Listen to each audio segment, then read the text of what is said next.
Herkese merhabalar, kanalıma hoş geldiniz. Bugün sizlere puf puf kabaran yumuşacık poğaça tarifiyle geldim. Bütün bildiğiniz tarifleri unutun, sizleri çok bekletmeden hemen tarife geçiyorum.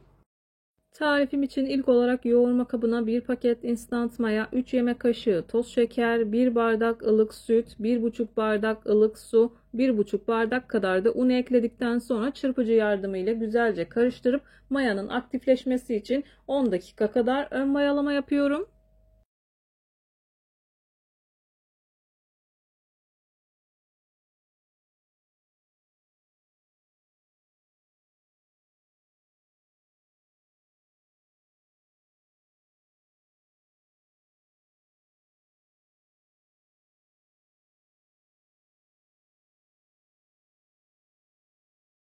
Ön mayalama süresi odanızın sıcaklığına göre uzayabilir veya kısalabilir. Bu şekilde yoğun yoğurt kıvamına gelmesi yeterli olacaktır. İyice karıştırıyorum. Daha sonra diğer malzemelerimi ekliyorum. 1 bardak sıvı yağ ekledim. 2 adet yumurta akı ekliyorum. Şöyle bir karıştırıyorum. Göz kararı olacak şekilde yaklaşık 2 bardak kadar un ekliyorum.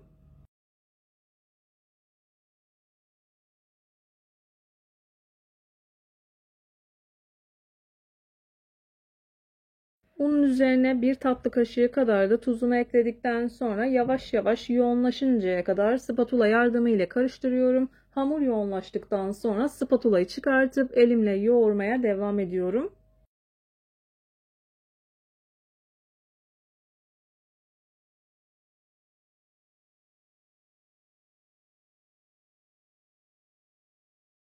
Videoyu tam da buraya kadar izlediyseniz her zaman olduğu gibi sizlerden ricam yoruma kalp olur, emoji olur veya tarifim hakkında farklı bir fikriniz varsa bunu da benimle paylaşabilirsiniz. Ayrıca videolarımı sevdiğiniz kişilerle de paylaşarak bana bu şekilde destek olabilirsiniz.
Hamurum yoğunlaşmaya başladı. Spatulayı çıkartıp elimle yoğurmaya devam ediyorum. Unu azar azar dikkatli bir şekilde eklemeye özen gösterin. İlerleyen dakikalarda ne kadar un kullandığımı sizlerle paylaşacağım.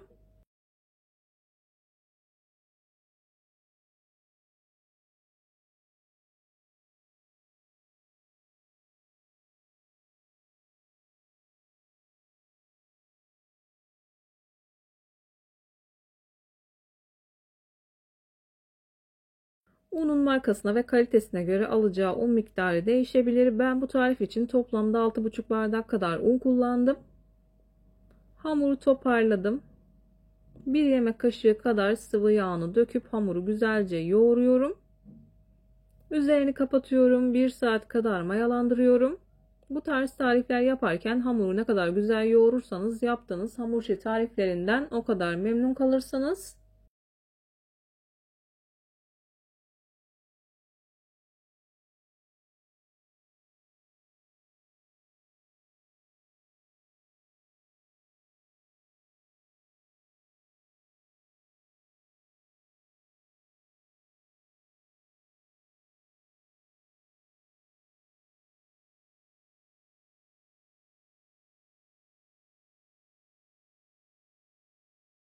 Havalar sıcak olduğu için 40 dakikalık bir sürede hamur çok güzel bir şekilde mayalandı. Mayalı bir hamur olduğu için ilk etapta hamurun havasını alıyorum. Daha sonra hamuru toparlayıp cevizden biraz daha büyük olacak şekilde parçalar kopartıp elimle yuvarlayıp yağlı kağıt serdiğim tepsiye alıyorum.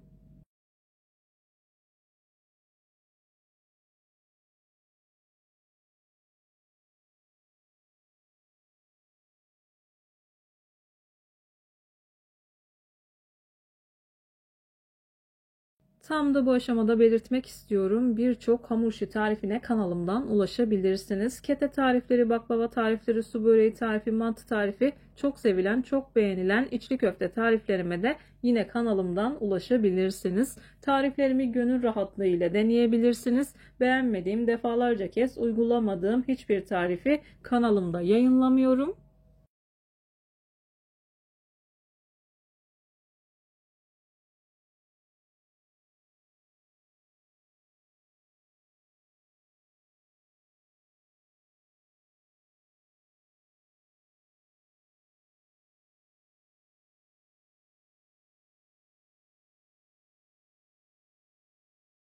Poğaçaları dilerseniz daha da küçük küçük yapabilirsiniz. Çok güzel bir hamur oldu. Hazırladıktan sonra 15 dakika kadar tepsi mayası yaptım.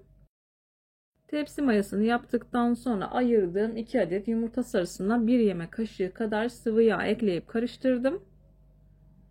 Yumurta sarısını güzelce dikkatli bir şekilde poğaçaların havasını söndürmeden sürüyorum.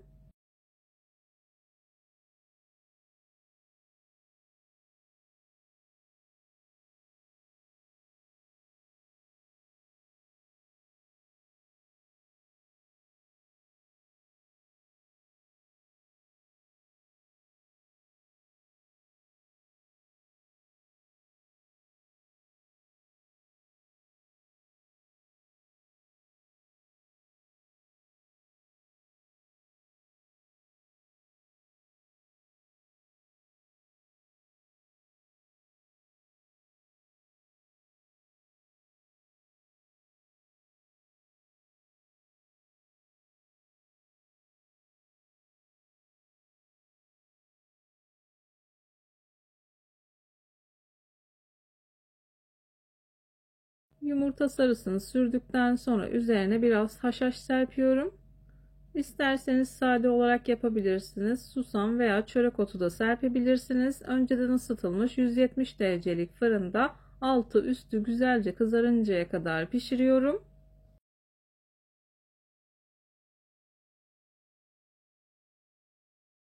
Poğaçalarım fırından çıktı. İlk sıcaklığı çıktıktan sonra sizler için doku testi yapıyorum. Sizler poğaçanın güzelliğini izlerken bu arada ben de videonun sonuna gelmek üzereyim. Sizlere veda edeyim.